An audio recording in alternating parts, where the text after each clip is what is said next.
ಯಾರು ಅವರು ಪೋಸ್ಕೋ ಕೇಸ್ನ ಸಿಕ್ಕಾಕಂದ್ರೆ ಅವ್ರು ರಾಜಕೀಯದಲ್ಲಿ ಇರಲಿಕ್ಕೆ ಲಾಯಕ ಹೇಳಪ್ಪ ನೀನು ಎಷ್ಟು ಕೇಸ್ಗಳಿದಾವೆ ಅವ್ರ ಮೇಲೆ ಅವರು what moral right he has to ask my resignation charge sheet is filed against him POCSO ಕೇಸ್ನಲ್ಲಿ ಸಿಕ್ಕಾಕೊಂಡಿರುವಾಗ ಕೋರ್ಟ್ನವ್ರು ಏನೋ ಜಾಮೀನು ಕೊಟ್ಟಿದ್ದಾರೆ ಅಂತ ಹೊರಗಡೆ ಇದ್ದಾರೆ ಇಲ್ಲದ್ರೆ ಒಳಗಡೆ ಇರಬೇಕಾಗಿ ಇವೆಲ್ಲ ಅದು ಅವ್ರು ಮಾಡೋದೆಲ್ಲ ಅವ್ರ ತಟ್ಟೆನಲ್ಲಿ ಯಜ್ಞ ಅಲ್ಲ ಕತ್ತೆ ಬಿದ್ದಿದೆ.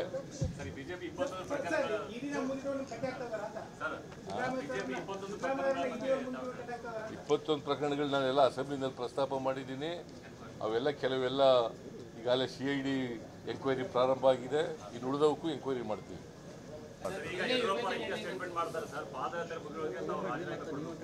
ಯಾರು ಅವರು ಪೋಸ್ಕೋ ಕೇಸ್ನ ಸಿಕ್ಕಾಕಂದ್ರೆ ಅವ್ರು ರಾಜಕೀಯದಲ್ಲಿ ಇರಲಿಕ್ಕೆ ಲಾಯಕ ಹೇಳಪ್ಪ ನೀನು ಎಷ್ಟು ಕೇಸ್ಗಳಿದಾವೆ ಅವ್ರ ಮೇಲೆ ಅವರು what moral right he has to ask my resignation charge sheet is filed against him POCSO ಕೇಸ್ನಲ್ಲಿ ಸಿಕ್ಕಾಕೊಂಡಿರುವಾಗ ಕೋರ್ಟ್ನವ್ರು ಏನೋ ಜಾಮೀನು ಕೊಟ್ಟಿದ್ದಾರೆ ಅಂತ ಹೊರಗಡೆ ಇದ್ದಾರೆ ಇಲ್ಲದ್ರೆ ಒಳಗಡೆ ಇರಬೇಕಾಗಿ ಇವೆಲ್ಲ ಅದು ಅವ್ರು ಮಾಡೋದೆಲ್ಲ ಅವ್ರ ತಟ್ಟೆನಲ್ಲಿ ಯಜ್ಞ ಅಲ್ಲ ಕತ್ತೆ ಬಿದ್ದಿದೆ.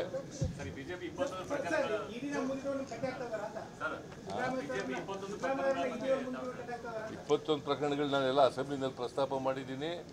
ಅವೆಲ್ಲ ಕೆಲವೆಲ್ಲ ಈಗಾಗಲೇ CID ಎಂಕ್ವೈರಿ ಪ್ರಾರಂಭ ಆಗಿದೆ. ಇನ್ನು ಉಳಿದವಕ್ಕೂ ಎಂಕ್ವೈರಿ ಮಾಡ್ತೀವಿ.